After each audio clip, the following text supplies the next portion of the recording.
10 years ago, two men sat in the same break room, on the same 15-minute shift break, eating the same gas station sandwiches. They had the same job, the same paycheck, the same tiny apartment complex 4 blocks from the warehouse. They even had the same dream. Get out, build something, stop punching a clock for someone else. Today, one of them owns 3 buildings in that town. The other one is still on the same shift. Same hours in a day. Same 24. So what happened? Was it luck? A connection? A lucky break? No. It was something much simpler. And, by the end of this video, you're going to realize you already have access to the one thing that separated them. You've had it the whole time. Rewind 10 years. Mark and Daniel. Both 23. Both working the night shift at a distribution warehouse outside Columbus, Ohio, loading trucks until 2 a.m., sleeping until noon, doing it again. Neither of them had money. Neither of them had a degree that mattered. Neither of them had a mentor, an inheritance, or a shortcut. What they had was 4 hours a day that belonged to nobody but them. The hours after the shift ended, and before sleep took over. Mark spent his 4 hours the way most people spend theirs. He'd get home, order food, scroll for 2 hours, watch something to unwind, tell himself he'd start tomorrow. Tomorrow was always the day the real plan would begin. Daniel had the exact same 4 hours. The exact same tired body. The exact same aching feet from a 10-hour shift. But Daniel made one decision that looked small at the time.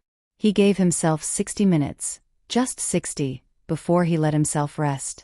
60 minutes to learn how trucking logistics actually worked, because he'd noticed something at that warehouse nobody else was paying attention to. Nobody clapped for him. Nobody noticed. His girlfriend at the time told him he was wasting his 1 hour of freedom on spreadsheets. His own brother laughed at him for it. That's the part nobody shows you in the highlight reel. The years where the decision looks stupid, boring, and pointless to everyone watching. Daniel's decision looked small, but it was about to create a gap so wide that 10 years later, Mark wouldn't even recognize him. Year 1. Nothing visible happened. Daniel was still on the same shift, same paycheck, same apartment. If you'd filmed his life and compared it to Mark's, you wouldn't have found a single difference worth mentioning. That's exactly why most people quit around here. Because the results don't show up when the effort does. They show up later, after enough hours have been banked that most people already gave up. Year 2, Daniel used what he'd learned to help a local delivery guy save money on his fuel and routes. $900 a month, back in that guy's pocket. Small. Unremarkable. But it was proof his hour actually meant something. Mark, meanwhile, was still telling people about the business he was going to start. He wasn't lazy, that's important to understand. He worked hard at his job. He just never gave himself the 1 hour that wasn't for his employer, wasn't for his phone, wasn't for anyone, but the version of himself he said he wanted to become. Stop for a second. Think about your own tomorrow. How many times have you said that this week alone? Year 3, Daniel left the warehouse and started brokering freight deals for 3 small companies, working out of his car with a laptop and a phone. He wasn't rich. He was barely breaking even some months. Most people would have seen that lack of money as a sign to quit. Daniel saw it as the reason he couldn't afford to stop. Every one of those months, that same hour kept happening. Rain, exhaustion, bad days, the hour didn't move. Here's what nobody tells you about people like Daniel, and it's the part that actually matters. He wasn't smarter than Mark. He tested it. He genuinely wasn't. He wasn't more talented, more educated, or more naturally gifted. In high school, Mark had better grades. He didn't have more time either. He had the same 24 hours everyone on this planet gets, rich or poor, gifted or average. What he had was a decision he made and kept making, on the days it felt pointless, on the days it felt like it was going nowhere, on the days everyone around him was resting, and he wasn't. That's the whole separation. Not talent. Not luck. Not opportunity. 1 hour, protected, repeated, for years. while the people around him spent that same hour convincing themselves tomorrow would somehow be different from today. By year 5, Daniel had built a small freight brokerage with 4 employees. By year 7, he bought his first property. A warehouse, the same kind he used to load trucks in at 2 a.m.